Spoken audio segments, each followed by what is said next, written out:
memaparkan satu persatu bukti-bukti penyimpangan Ibnu Taimiyah itu. Saya sudah berikan ringkasan ya untuk buku ini.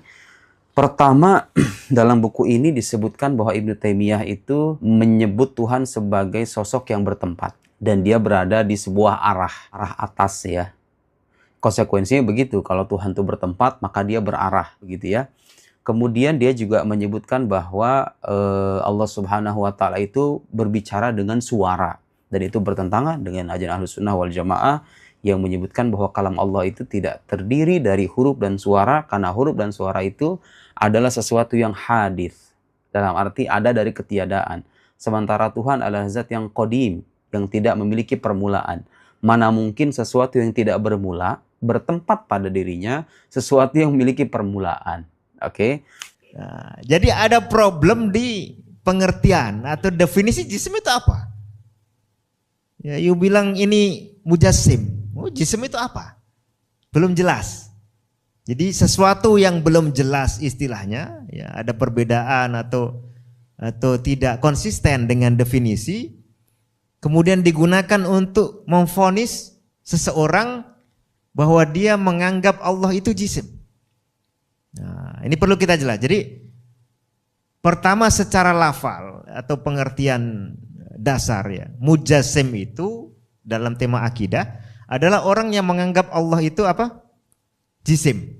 Jadi dia mengatakan Allah itu jisim. Mengucapkan Allah itu jisim atau punya keyakinan bahwa Allah itu jisim walaupun dia bukan dengan ungkapan seperti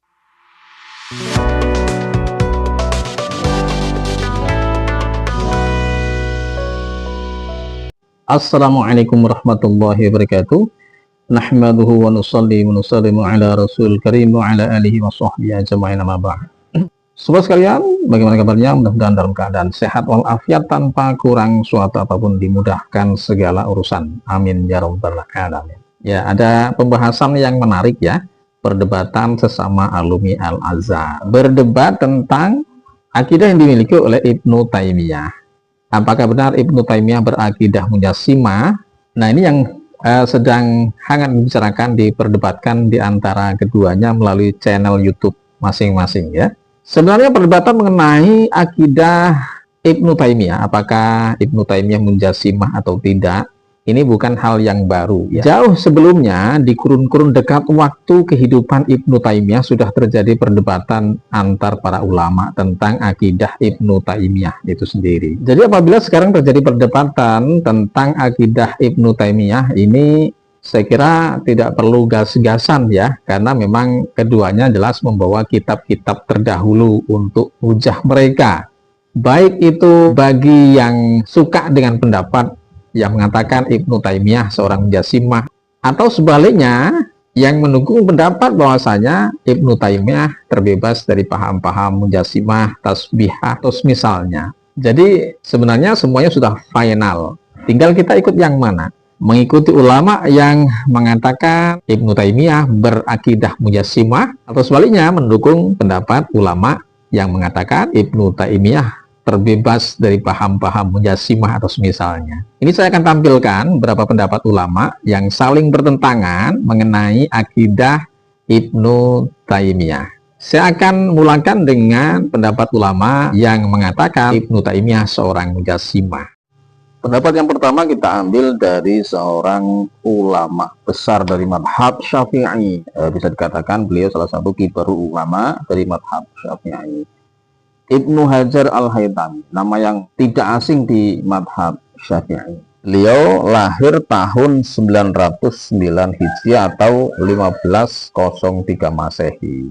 Kalau kita bandingkan dengan Ibnu Taimiyah, lahir pada tahun 661 Hijriah atau tahun 1263 Masehi. Berarti selisih kurang lebih 250 tahun. Jadi apa yang dikatakan oleh Ibnu Hajar yang beliau tulis dalam kitabnya, kitab Ashraful Wasail fi Fahmi Syama'il, halaman 172. Kitab ini sebenarnya berisi tentang Syama'il Muhammadiyah ya, atau sifat-sifat baginda Rasul SAW. Ini awalnya pembahasannya masalah imamah atau masalah surban. Di situ ada perkataan Qala Ibnul Qayyim an Syaikhihi Ibnu Taimiyah.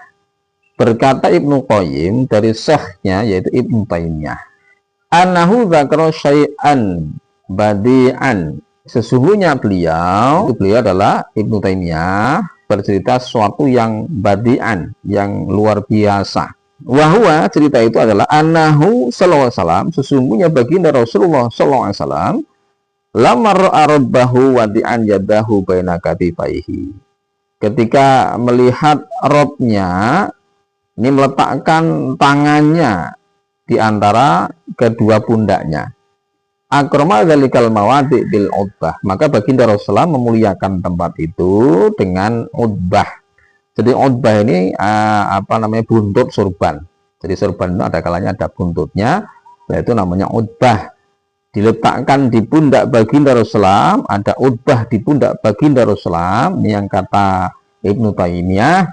Ini Rasulullah meletakkan udbah atau buntut sorban di pundaknya ini karena untuk memuliakan tempat tersebut. Di mana tempat tersebut Allah Subhanahu wa taala ini meletakkan tangannya. Qala al-Iraqi lam najid lidzalika as-shalan. Imam al-Iraqi berkata, kami tidak menemukan dasar sama sekali atas apa yang dikatakan oleh Ibnu Taimiyah ini. Saya berpendapat, nah ini perkataan Ibnu Hajar al-Haytami, fi hadza min qabihi ra'yihima wa dhalalihima. Di dalam masalah ini, yaitu apa yang dikatakan oleh Ibnu Taimiyah, ya ini merupakan jeleknya atau qobihnya pendapat keduanya, wa dhalalihima, dan sesatnya keduanya. Wa huwa isbatul jihah wal jismiyah lahu.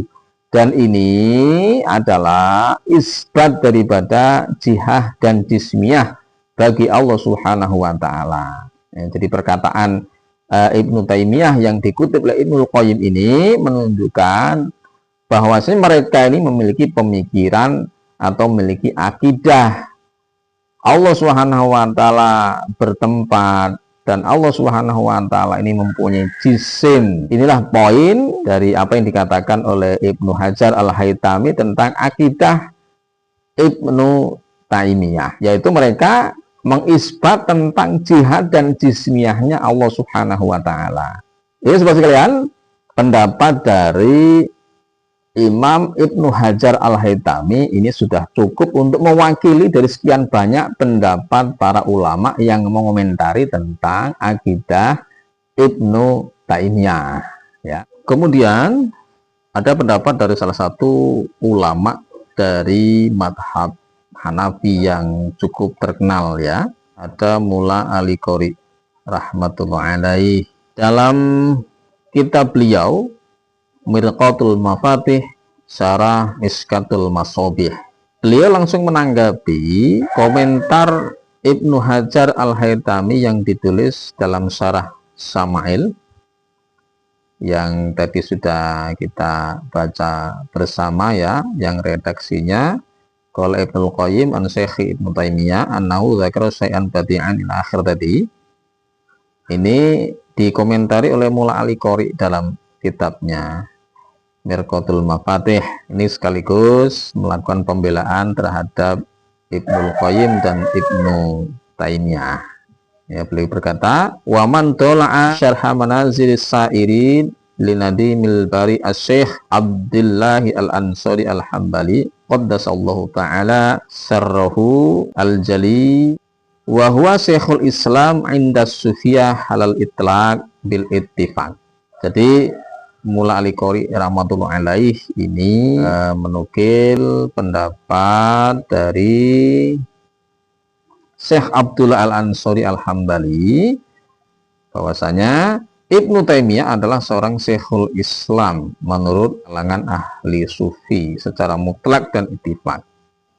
Bayana lahu annahu kana min ahli sunnah bal wa min auliya'i hadil umat. Wa hadzal kalam min Syekhul Islam yubayyin martabatahu minas sunnah wa miqdaruhu fil ilmi wa annahu bari'un mimma ramahu a'da'u al-jahimah natasbih wa tamsil ala adatihim. Nah, jadi dari penjelasan dalam kitab Manazil tadi bisa ditarik kesimpulan bahwasanya dan mereka terbebas dari semua tuduhan-tuduhan yang dialamatkan kepada Ibnul Qayyim dan Ibnu Taimiyah ya tentang tuduhan paham-paham atau i'tiqad jahmiyah tasbihah ya atau semisalnya.